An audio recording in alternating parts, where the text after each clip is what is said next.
ఆస్ట్రేలియాతో గబ్బా వేదికగా జరుగుతున్న మూడో టెస్టులో భారత్ ఫాలో ఆన్ గండం నుంచి బయటపడింది.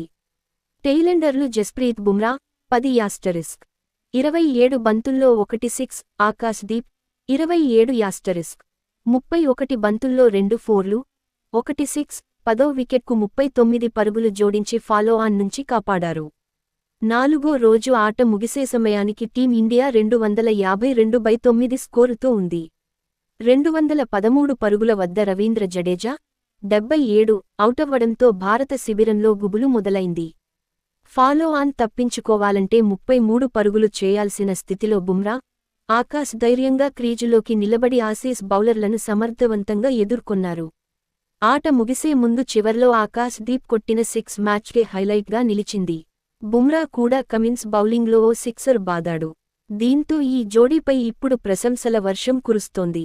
ఓపెనర్గా వచ్చి కీలక ఇన్నింగ్స్ ఆడిన కేఎల్ రాహుల్ 84 కూడా బుమ్రా, ఆకాశ్ ద్వయం పోరాడిన తీరును ప్రశంసించాడు.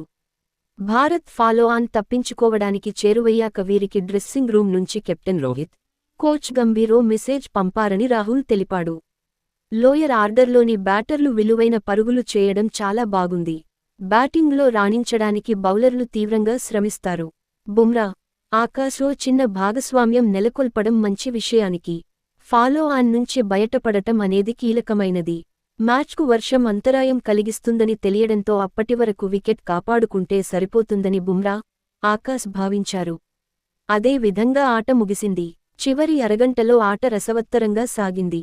వారు చేసిన పరుగులు, బ్యాటింగ్ చేసిన విధానం మాత్రమే కాదు ధైర్యంగా బౌన్సర్లను కాచుకున్న తీరు అద్భుతం.